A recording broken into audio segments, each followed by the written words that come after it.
Cincin Kaisar Naga yang ke-4628 hingga 4630.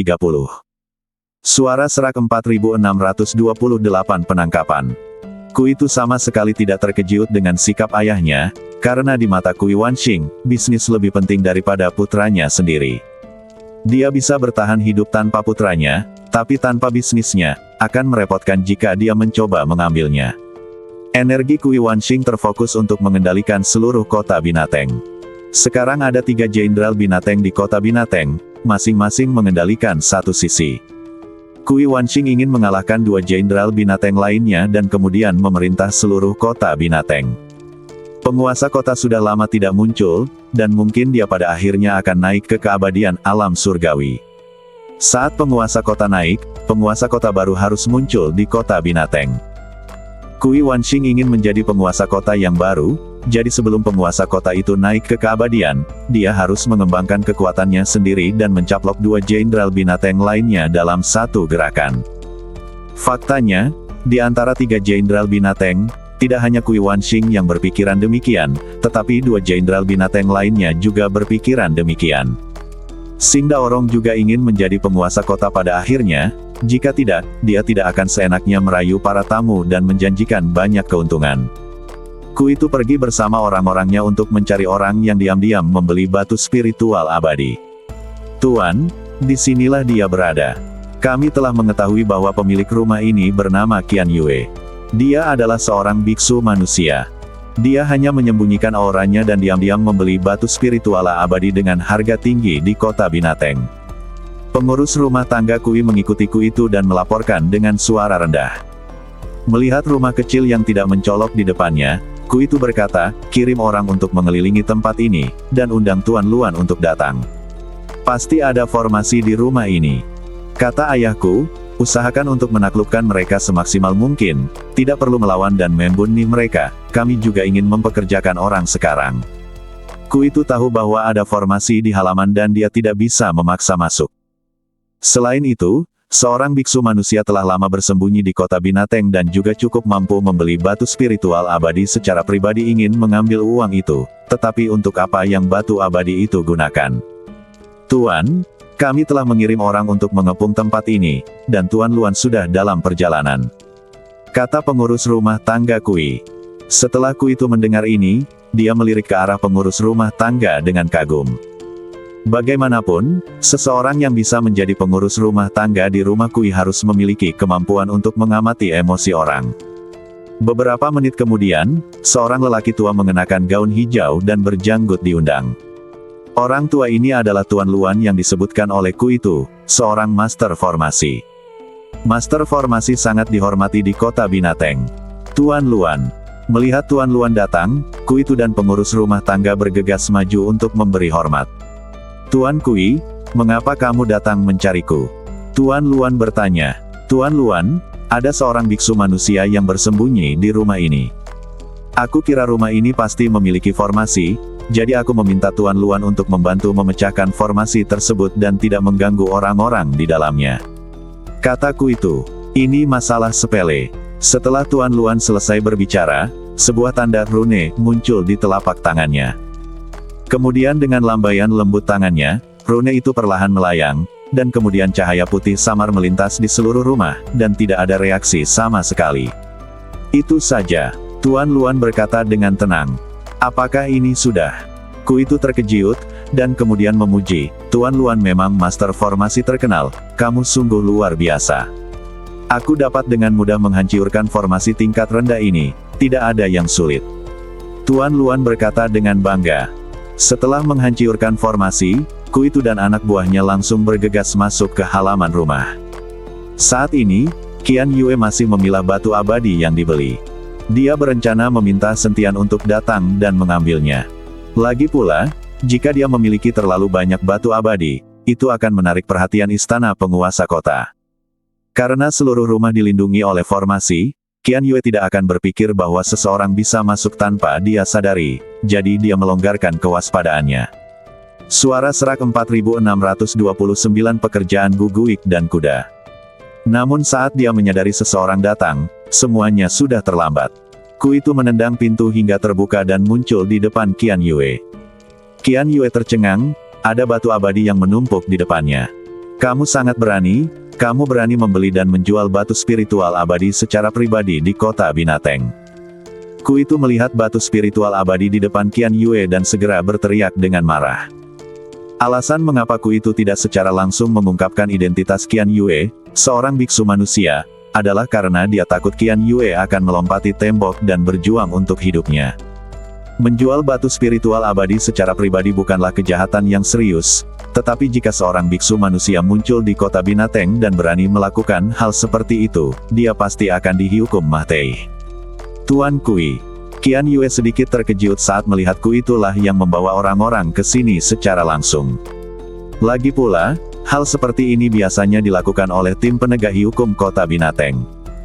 Bagaimana mungkin seseorang dengan status khusus seperti Ku itu secara pribadi memimpin orang untuk menangkap orang yang menjual kembali batu spiritual abadi? Karena kamu mengenaliku, itu akan menyelamatkanmu dari masalah. Akui saja bersalah dan hindari rasa sakit di tangan dan dagingmu. Ku itu mendengus dan berkata.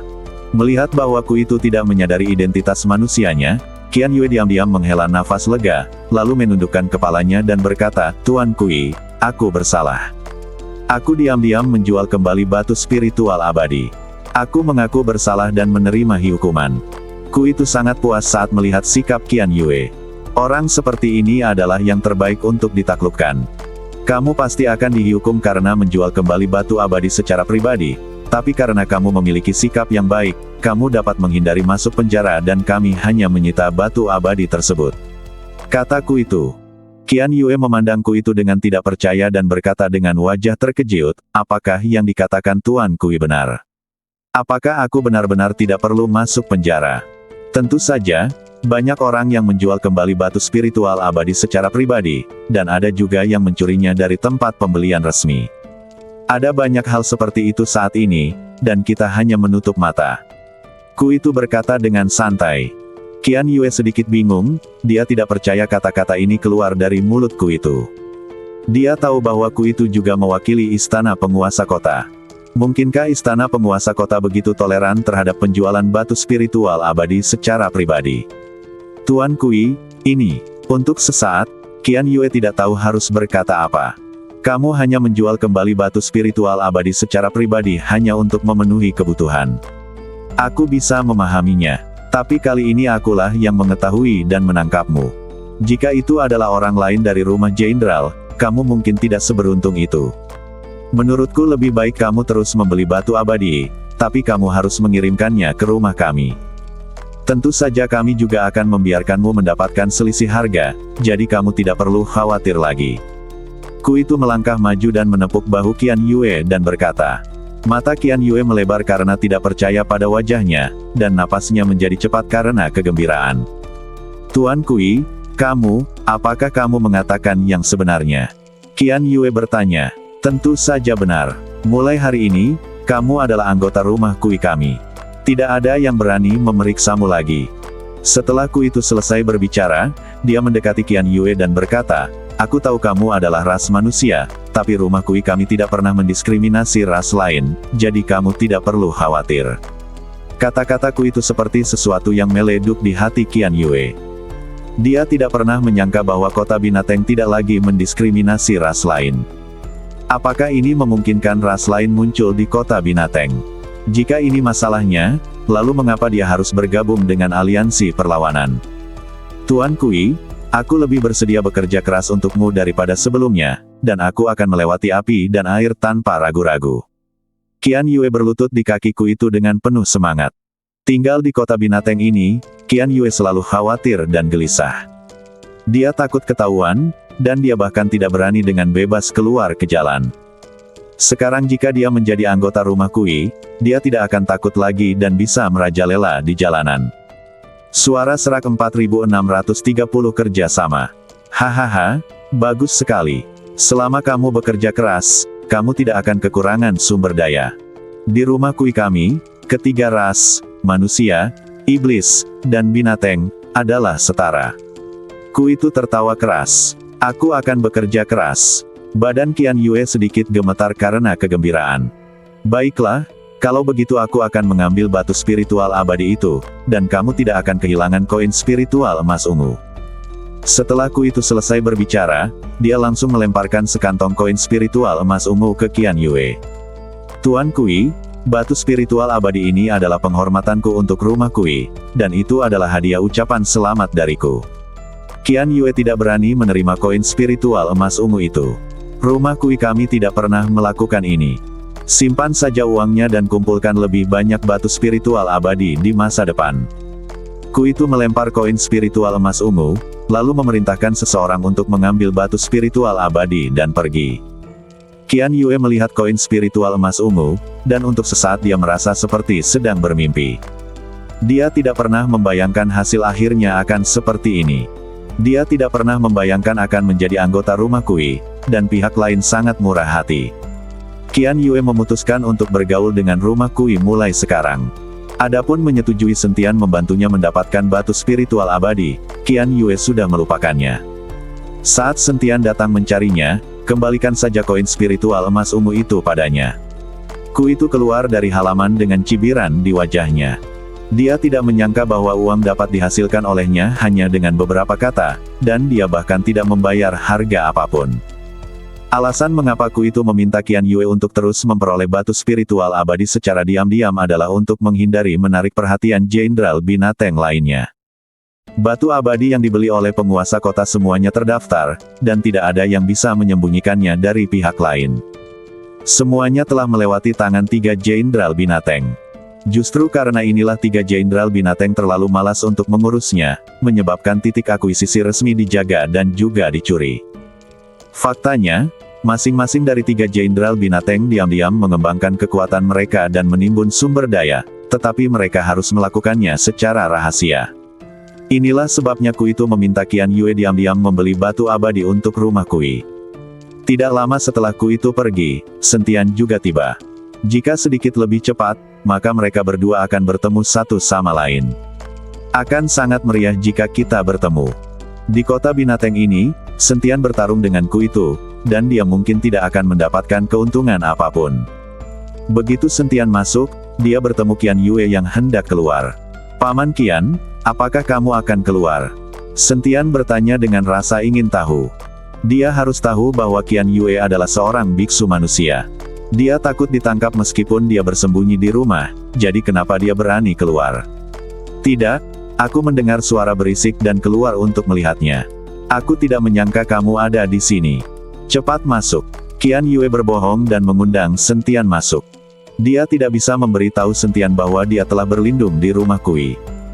Bagaimanapun, Sentian juga seorang biksu manusia, dan dia juga memintanya untuk membantu mendapatkan batu spiritual abadi. Sekarang jika Qian Yue mengungkapkan bahwa dia telah berlindung di rumah Kui, dia takut Sentian akan menyimpan dendam. Setelah memasuki rumah, Sentian berkata, "Paman Qian, aku..." "Sentian, tidak ada yang bisa aku lakukan untuk membantumu mendapatkan batu spiritual abadi. Penyelidikannya sangat ketat akhir-akhir ini, jadi sebaiknya aku mengembalikan uangmu." Dengan mengatakan itu, Qian Yue mengembalikan koin spiritual emas ungu itu kepada Sentian. Sentian mengambil koin spiritual emas ungu dan berkata, "Paman Qian, kali ini aku tidak mencarimu untuk membeli batu spiritual abadi. Aku mencarimu untuk kerjasama." "Kerjasama? Kerjasama untuk apa?" Qian Yue bertanya dengan ragu. Setelah Sentian dengan santai membuat formasi perisai, dia berbisik kepada Qian Yue, "Paman Qian, aku menemukan urat batu spiritual abadi dan ingin bekerja sama denganmu dalam menambangnya." "Apa? Urat batu abadi?" Qian Yue terkejut, suaranya tiba-tiba menjadi lebih keras, matanya membelalak dengan raut muka yang luar biasa. "Ya, urat batu abadi mengandung banyak batu abadi. Jika kita bekerja sama dalam menambangnya, kamu tidak perlu diam-diam memperoleh batu abadi apapun." Sentian mengangguk dan berkata, "Mustahil, bagaimana bisa ada urat batu spiritual abadi? Aku sudah bertahun-tahun tidak mendengar tentang urat batu spiritual abadi." Qian Yue menggelengkan kepalanya, tidak percaya sama sekali. Bersambung.